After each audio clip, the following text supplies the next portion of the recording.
Hola chicos, ¿qué tal? Bueno, voy a hacer un intento de grabaros una clase, no sé qué tal va a salir porque esto es nuevo para mí, pero si sale bien a lo mejor os puede resultar un poco más ameno esto que simplemente leeros los apuntes.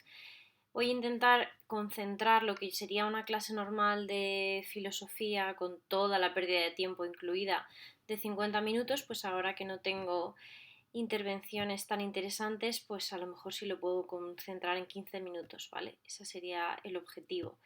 Y la clase de hoy sería sobre la ética de Kant, que fue la última cosa que nos faltaba ver de Kant. Y mañana, si esto sale bien el experimento, os mando ya la primera clase sobre Marx, ¿vale? Bueno, también deciros que estéis tranquilos, ya habréis visto las instrucciones, son orientativas, es decir, ya sabéis que todo me lo podéis negociar, lo sabéis perfectamente porque abusáis de esa posibilidad. Así que simplemente, sinceramente creo que no vamos a retomar las clases en 10 días, 2 semanas. Probablemente con suerte las retomemos a la vuelta a Semana Santa, tampoco lo tengo muy claro, ojalá que sí. Y bueno, habéis visto ya que se va a retrasar la EBAU, así que espero que estéis tranquilos, que aprovechéis este tiempo para trabajar y que no lo estéis pasando muy mal. Y nada, entonces, en el caso de que retomemos a la vuelta a Semana Santa, si queréis concentramos los exámenes, podríamos hacer un primer parcial de Rousseau y Kant. Rousseau sería antropología y política, Kant conocimiento y moral. Y ya Marx y Nietzsche los dejaríamos para el final. Y si da tiempo algo de Ortega y Gasset, aunque sea un poquito. Pero bueno, eso está por ver. Y nada más. Entonces, sobre la ética de Kant, que nos habíamos quedado al final de lo que fue la crítica a la razón pura, la obra donde Kant responde a una de sus tres grandes preguntas, ¿os acordáis? ¿Qué puedo conocer?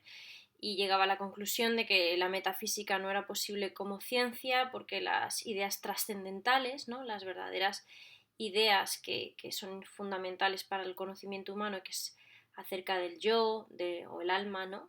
Del mundo o de Dios, están más allá de la experiencia y por tanto más allá del conocimiento posible. Sin embargo, ya os advertí que esas tres ideas trascendentales las iba a recuperar en su segunda obra más importante, que es la Crítica de la razón práctica, ¿vale? Que es la obra donde trata sobre la moral y retomará esas ideas. Entonces, si en la Crítica de la razón pura Kant había respondido a la pregunta de qué puedo conocer, en la Crítica de la razón práctica va a responder a la pregunta de qué debo hacer, qué es lo que debe hacer el sujeto. Por tanto, el objetivo no es tanto el conocimiento, sino ofrecer una serie de máximas o de normas de conducta que, por supuesto, os podréis imaginar, tienen que ser universales y necesarias y objetivas. En este caso, para evitarlo, tiene que ver cuál ha sido el error, va a hacer un poco lo mismo que hizo en la crítica de la razón pura, para conseguir que no dependan pues, del sujeto y del deseo de cada uno y no caigan en la subjetividad, por decirlo así, va a ver cómo son las éticas anteriores, todas las éticas que se han propuesto hasta ese momento, va a identificar qué errores han cometido y a partir de ahí va a construir él su propia propuesta. Al mirar atrás, lo que ve Kant es que todas las éticas, por ejemplo, se fija especialmente en los antiguos, en la ética aristotélica o en la ética de Epicuro, habían propuesto un objetivo, ¿no? Un fin. En este caso, por ejemplo, en Aristóteles o en Epicuro, en cualquiera de ellos, era la felicidad. Los estoicos también buscaban la felicidad, ¿no? Y entonces cada uno había identificado la felicidad con un objetivo diferente. No sé si os acordáis, deberíais. Para Aristóteles la felicidad era el conocimiento, la actividad intelectual, porque era lo propio del ser humano. Para Epicuro la felicidad era el placer, entendido sobre todo como ausencia de dolor y encontrar, ¿no? esos placeres necesarios que nos calmaban, y la ataraxia, la ausencia de problemas, ¿no? La tranquilidad del alma. Para los estoicos lo mismo, ¿no? La apatía, la falta de problemas, encontrar como una estabilidad interior independientemente del contexto. A propósito que el estoicismo viene muy bien para este momento en el que nos encontramos. Pero todas esas éticas de alguna manera ya te estaban marcando un camino y por tanto te estaban orientando hacia un fin. y ya te estaban condicionando a partir de ese fin. Si tú querías alcanzar ese fin, si para ti lo más importante es alcanzar el conocimiento, bueno, tendrás que pensar cómo hacerlo, pero ya te están diciendo qué tienes que hacer, ¿no? En este caso, la felicidad es esto o lo otro. Para Kant, esas éticas nunca van a poder cumplir su gran objetivo, ¿no? Que es que no dependan de la experiencia, es decir, que sean a priori, porque sí van a depender de la experiencia, cada uno va a buscar su propio curso de acciones para encontrar esa felicidad propia. También estas éticas, al decirnos qué debemos hacer, están condicionadas por ese fin y por tanto no pueden ser universales, porque a lo mejor para mí, vale, Aristóteles decía que la felicidad era el conocimiento y a lo mejor para mí se acerca un poco a eso, pero para otro a lo mejor la felicidad es la música, a otra persona la felicidad se la puede aportar los deportes, el fútbol, en fin, no es universalizable y depende del fin que cada uno se haya propuesto, ¿no? Por tanto, estas éticas, dice Kant, todas las anteriores las va a llamar materiales o éticas del bien. ¿Qué quiere decir materiales? Que dependen de un contenido concreto, por eso como si tuvieran una materia concreta, ¿no? No desde el punto de vista de la física, sino desde el punto de vista de que tienen un objetivo concreto. Son éticas del bien, persiguen un bien concreto, por tanto están condicionadas por ese bien, ¿vale? Por ese fin. Y todo lo que nos puedan obligar o mandar a hacer va a estar siempre supeditado a ese fin. Por eso dice Kant que los imperativos, las órdenes que salgan de cualquier ética material van a ser siempre hipotéticas. Hipotéticas por la fórmula en la que se redactan. Si yo quiero hacer esto, entonces tendré que hacer lo otro. Por eso hipotética. Por ejemplo, si quiero alcanzar el conocimiento, tendré que ejercitar la razón, ¿no? Si quiero ser el mejor jugador de fútbol, pues tendré que entrenar día y noche. Ahora bien, si lo que quiero a lo mejor es alcanzar mucho poder, tal vez lo que tenga que hacer es mentir, engañar, ¿no? O sea, claro, ya no es un imperativo que cumpla las exigencias de Kant, ¿vale? Son a posteriori, ya lo he explicado, y además dice Kant, en general esas normas no vienen dadas por la razón de forma autónoma, sino que son normas que vienen dadas o bien por el deseo, que para Kant por supuesto no va a ser válido, el deseo pasional, ¿no? De lo que yo deseo es esto, o bien muchas veces impuestas por la sociedad, ¿no? Condicionadas por lo que la sociedad nos dice que tenemos que querer. Por eso dice Kant que todas las éticas anteriores, las éticas materiales o éticas del bien, son heterónomas. ¿Qué quiere decir hetero? Ya sabéis que es lo otro y nomos, que es norma. O sea, la norma viene dada del otro, de fuera. O bien porque está manchada por el deseo o bien porque está marcada por la sociedad. Los imperativos, ya habéis visto, son hipotéticos. Y luego, por supuesto, en todas estas normas que nos vengan dadas por las éticas del bien, cuando nosotros queramos cumplir el objetivo, estamos pensando también en nuestro propio interés, porque somos nosotros los que queremos ser felices, ¿vale? Por eso dice Kant que el tipo de acciones que mandan estas éticas son conforme al deber. Es decir, pueden cumplir con el deber, porque a lo mejor yo no estoy haciendo daño a nadie, pero no estoy pensando en qué es lo justo, estoy pensando en qué es lo que a mí me hace feliz, ¿se entiende? Por tanto, para Kant, todas esas éticas nunca van a cumplir el requisito de ser universales y necesarias. Y ahí viene su propuesta. Para que una ética pueda ser universal y necesaria, tiene que ser una ética no material, no nos puede decir nunca qué tenemos que hacer en una situación concreta, sino una ética formal. Nos va a dar la estructura de cómo podemos actuar. Lo vais a entender bien cuando siga avanzando. No puede ser una ética del bien, es decir, que tenga un fin concreto, sino que tiene que ser una ética del deber.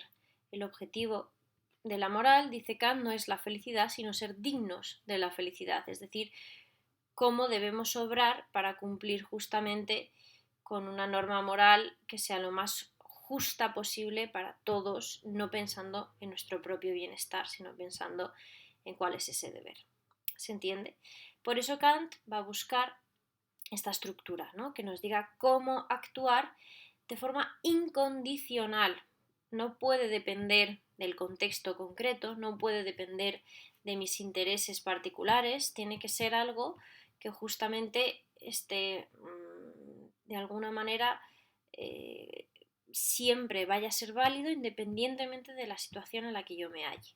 Por eso la ética de Kant va a ser una ética incondicional y va a ser una ética a priori. Véase, no va a depender de la experiencia, porque no depende de qué me esté pasando a mí en concreto, sino que siempre, siempre se tenga que cumplir esa norma.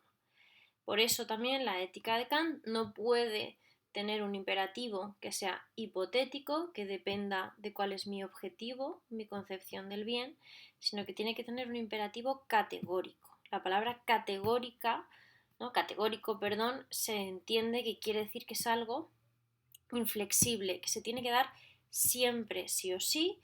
En este caso no puede depender de la situación particular ni del sujeto, tiene que ser común a cualquier sujeto racional y tiene que ser algo que se dé necesariamente siempre independientemente del contexto. Por eso se llama imperativo categórico. ¿Vale?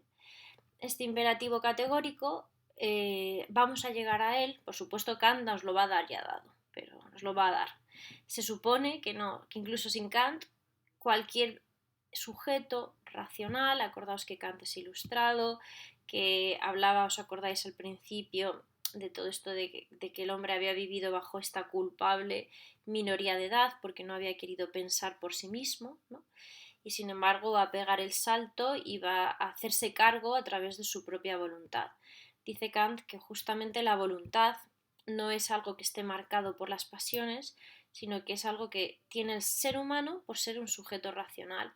Los animales no tienen una voluntad que les diga qué hacer, sino que se rigen por leyes físicas, pero el ser humano, justamente por ser un sujeto racional, es capaz de darse a sí mismo sus propias leyes morales, siguiendo esta propia racionalidad, ¿se entiende? Entonces la voluntad de Kant está marcada por la razón, o sea, es gracias a la razón del sujeto que podemos tener una voluntad que nos permita darnos leyes que además emanan de nosotros mismos, pero al mismo tiempo son universales porque son racionales y eso es algo transversal o común a todos los sujetos, ¿no?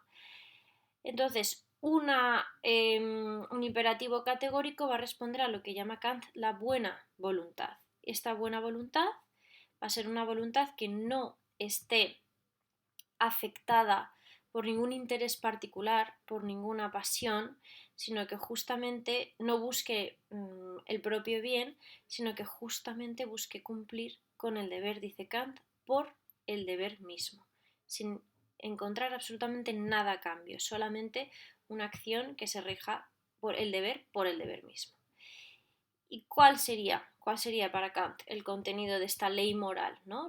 El famoso imperativo categórico que venimos nombrando y que para Kant se concretaría en dos máximas, ¿vale? Estas máximas las desarrolla en otra obra, no en la crítica a la razón pura, sino en otra obra que se llama La fundamentación, ¿cómo voy? 13 minutos.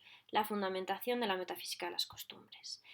Y las normas son las siguientes. Dice Kant, obra según una norma tal que puedas querer que se torne al mismo tiempo en ley universal. Traducido muy sencillo es cuando realices una acción, plantéate si querrías que esa acción fuese siempre hecha por cualquier persona en cualquier circunstancia. Si cumple ese requisito, entonces puedes llevarla a cabo. La segunda parte, digamos, que no es más que una, ¿cómo decirlo?, que termina de completar la primera, es obra según una norma tal que trates a todo sujeto, tanto en tu persona como en los demás, siempre como un fin y nunca como un medio. ¿Qué quiere decir esto? Que el ser humano tiene una dignidad intrínseca que hay que respetar y en ninguna acción puedes usar a las demás personas, ni siquiera a ti mismo, como un medio, sino que hay que tener siempre en cuenta esa dignidad y ejercerla en todas las acciones, ¿vale? Si tú cumples las dos máximas, que son el imperativo categórico, entonces estarás actuando bajo la ley moral, ¿no? Que es la ley racional, que es el imperativo categórico, que es que viene de la buena voluntad, etcétera, etcétera, ¿no? Y que es lo que condensa la ética formal de Kant. Para que lo entendáis con un ejemplo, ¿no? Lo que estuvimos el otro día desarrollando en clase, se puede robar, por ejemplo, a una persona. Para Kant, nunca, nunca, porque no querríamos vivir en una sociedad en la que la gente pudiese robar. Y tú dices, ya, pero le puedes estar haciendo un favor, pero dice Kant que ahí estamos cometiendo un error y es creer que podemos conocer las consecuencias de una acción antes de que esta acción se lleve a cabo. Eso es imposible, no se puede predecir qué va a pasar después, con lo cual solo nos podemos fijar en el fin de la acción y nunca en las consecuencias. Y entonces, ¿el fin de la acción, robar, está justificado? Jamás. El fin de la acción, mentir, en el caso de que alguien, ¿os acordáis?, esté muriéndose, no está justificado. ¿Por qué? Porque no se debe mentir bajo ninguna circunstancia, porque lo que importa no son las consecuencias, sino el fin. Y ya más o menos con esto lo tenéis, ¿vale? Esta es la parte más importante. Solo queda el cierre, que es recuperar otra vez de lo que hablé al principio, las ideas trascendentales que habían sido de alguna manera ya imposibles de alcanzar para la razón pura del conocimiento, y cómo las va a recuperar Kant para la razón práctica, ¿no? La razón práctica que no nos dice qué es la realidad, sino cómo actuar ante ella. Y dice Kant, vale, estas ideas trascendentales que eran inaccesibles para el conocimiento se van a convertir en postulados. ¿Qué es un postulado? Un postulado es algo que hay que creer para que se pueda llegar a cumplir, en este caso, la ley moral. ¿Qué quiere decir esto? Que para que podamos llevar a cabo el imperativo categórico hay que recuperar las ideas trascendentales y creer en ellas como supuestos necesarios para la ley moral. Habíamos hablado de Dios, alma y mundo. Aquí lo va a traducir Kant por Dios, alma, y mundo lo va a cambiar por libertad. Y va a decir, hay que creer en la libertad, porque si el sujeto no es libre, entonces nada de lo que estamos hablando, de la ley moral, la responsabilidad, el deber, la autonomía de la voluntad, tendría sentido. Así que hay que creer que existe la libertad. Por otro lado, la figura del alma. No está demostrado que exista un alma, pero dice Kant, está claro que ningún sujeto mortal puede llegar a cumplir de forma perfecta con la ley moral, porque es terriblemente exigente, hasta Kant se da cuenta de ello. Hay que imaginar, hay que suponer, por eso el postulado, que el alma es inmortal y que en ese tiempo inmortal, por tanto indeterminado e infinito, llegará un momento en el que el sujeto podrá acoplarse perfectamente a esa ley moral del imperativo categórico. Por tanto, hay que creer en la inmortalidad del alma. Y el tercero es Dios. Kant tiene muy claro que la moral que él nos está ofreciendo no nos va a aportar felicidad. Y por tanto, también se da cuenta de que el sujeto sí necesita tener esa aspiración a la felicidad. Por eso, el postulado, el supuesto de que Dios existe y que Dios en algún momento conjugará ese deber ser y la felicidad para que la virtud del sujeto le acabe recompensando. Si no es en esta vida, será en la siguiente.